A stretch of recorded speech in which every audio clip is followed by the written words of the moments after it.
আসসালামু আলাইকুম।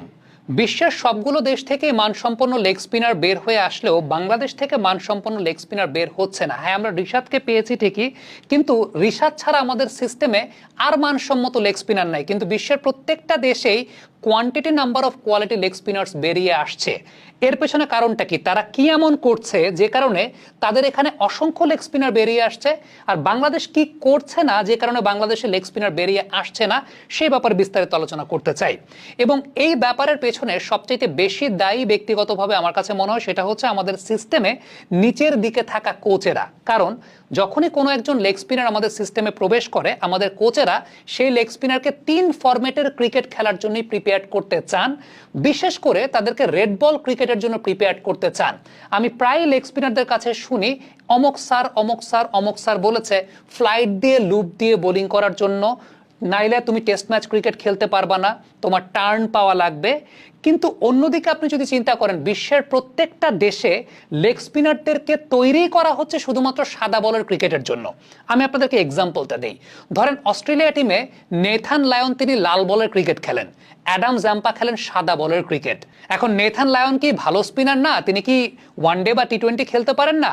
কিন্তু সিস্টেমটা এরকম যে ফিঙ্গার স্পিনারকে তারা লাল বলের ক্রিকেটের জন্য রাখে, লেগ স্পিনারকে শুধুই তারা সাদা বলের ক্রিকেটের জন্য প্রোভাইড করে বা সাদা বলের ক্রিকেটের জন্য তৈরি করে। এবং তানভীর সাঙ্গা থেকে শুরু করে আরো যারা আছেন অস্ট্রেলিয়ান পাইপলাইনে, তারা সবাই সাদা বলের ক্রিকেটটাকে ফোকাস করে।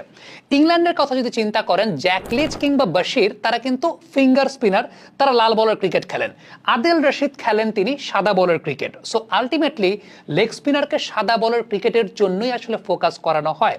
পাকিস্তান টিমে যদি চিন্তা করেন যে নমান আলী কিংবা সাজিদ খানরা লাল বলের ক্রিকেট খেলেন, অন্যদিকে শাদাব খান খেলেন সাদা বলের ক্রিকেট। এখন পাকিস্তান তো চাইলে শাদাব খানকে লাল বলের ক্রিকেটও খেলাতে পারতো, কিন্তু না, লেগ স্পিনারদের কাজটা যেহেতু কঠিন, সো ওয়ার্ল্ড ক্রিকেটে প্রত্যেকটা দলে এখন যে কাজটা করছে, লেগ স্পিনারদেরকে শুধুমাত্র এবং শুধুমাত্র সাদা বলের ক্রিকেটের জন্য প্রিপেয়ার করছে এবং সাদা বলের ক্রিকেটের বেসিকের জন্য প্রিপেয়ার করছে। আপনি শ্রীলঙ্কা যদি চিন্তা করেন, প্রভাত জয়সূরিয়া লাল বলের ক্রিকেট খেলেন, অন্যদিকে হাসারাঙ্গা খেলেন সাদা বলের ক্রিকেট। এখন শ্রীলঙ্কা চাইলেও হাসারাঙ্গাকে লাল বলের ক্রিকেট খেলাতে পারতো, কিন্তু অ্যাজ আ বোলার হাসারাঙ্গাকে শ্রীলঙ্কা লাল বলের ক্রিকেট খেলায় না, তারা সাদা বলের ক্রিকেটটাই খেলায়। তাবরিজ শামসির কথা চিন্তা করেন, তাবরিজ শামসিকে কি সাউথ আফ্রিকা লাল বলের ক্রিকেট খেলাচ্ছে? না, লাল বলের ক্রিকেট খেলাচ্ছে না। তাবরিজ শামসিকে সাউথ আফ্রিকা সাদা বলের ক্রিকেটটাই খেলাচ্ছে। আপনি ইন্ডিয়াতে কুলদীপ যাদবের কথা চিন্তা করেন, কুলদীপ যাদব কিন্তু ওয়ানডে বা সাদা বলের ক্রিকেটে ইন্ডিয়ার মেইন প্রেফারেন্স।